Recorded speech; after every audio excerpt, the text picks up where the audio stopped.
all the news from WTCN TV's expanded news gathering facility. WTCN TV, Channel 11. This is Kare 11 News at 10.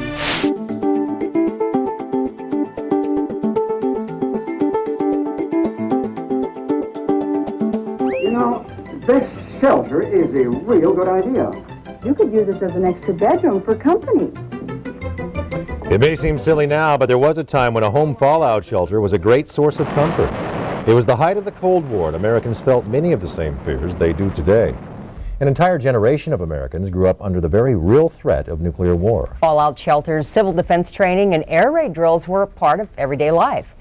But that was then. Today, the enemy has changed, and so has our way of dealing with potential threats. Tonight, Kare 11's John Croman shows us how civil defense has changed and how today's leaders are planning for dangers in a new world.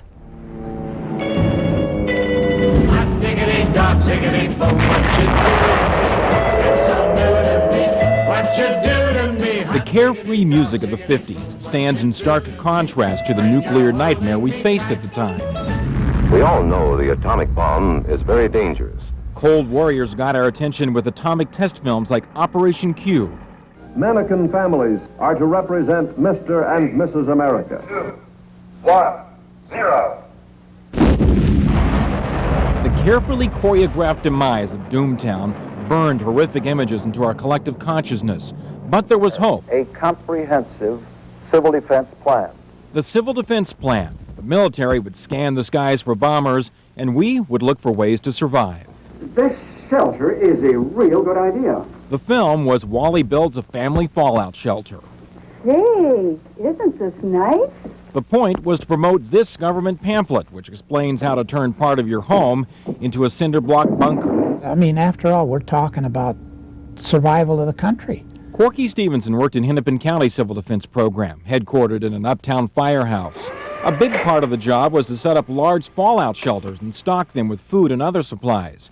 In theory, if we could survive the initial blast and the firestorm, we'd still need a place to hide from radiation. Radiation you could protect yourself from, but the other two, if you were too close to where they went off, that was it. As one guy used to say, happy vaporization. On November 20, 1951... Air raid drills were common, not just in big cities like New York. This is footage of a drill in Crystal in 1954. You see Governor C. Elmer Anderson step into the role of victim for a day, and a mock enemy pilot fall from the skies. I think the general public will realize the value and the difficulties in civil defense. Civil defense wasn't just for guys. From Twin Cities papers at the time, a shopping list of foods for mom and grandma to stockpile. And this shot, the Gerlach family of St. Paul gets ready for the big one. Yeah. Oh, my golly. Barb and Margaret Gerlach remember the day in 1956 the family posed for the Pioneer Press. That's Margaret grabbing the shades, Barb with the flashlight. It was the nuclear attack. I mean, it was the whole general atmosphere then. We did it in schools. We did it at homes.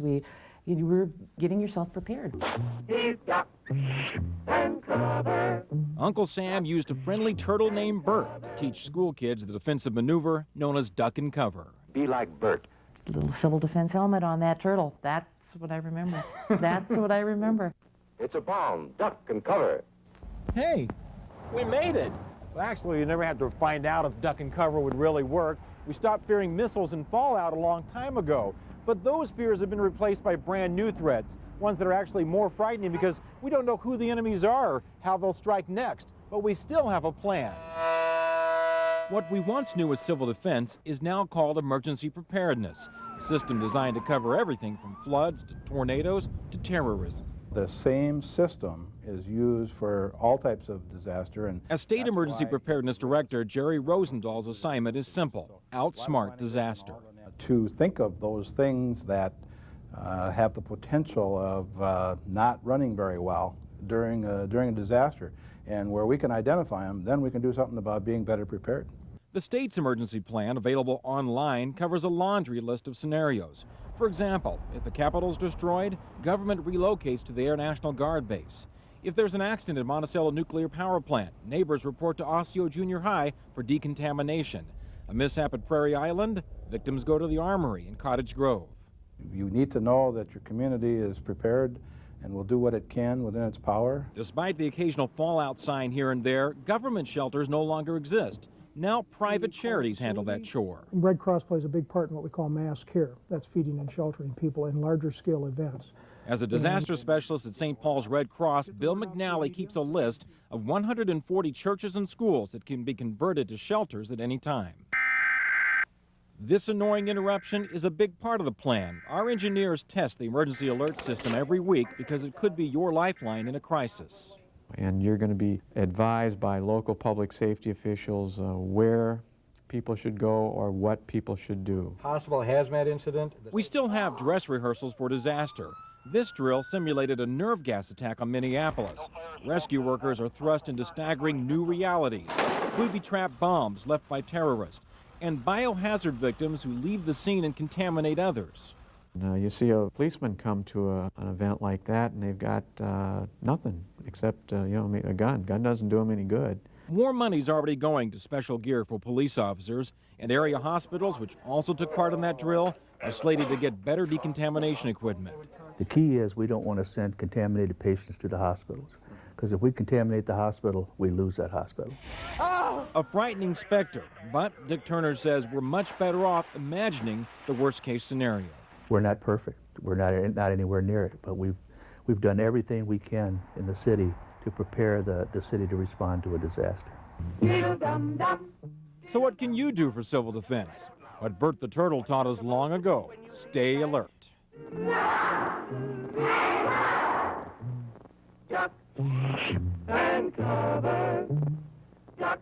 The experts tell us it's a good idea to have your own family disaster plan. Keep emergency supplies on hand: extra water, spare blankets, extra non-perishable food, flashlights, and of course battery-operated radios. And have a family contact out of town or out of state, someone everybody in your family can check in with in case you're separated during disaster. And finally, if you'd like a closer look at the state's emergency plans, log on to kare11.com and click on featured links. Paul and Di. All right. Thank you, John.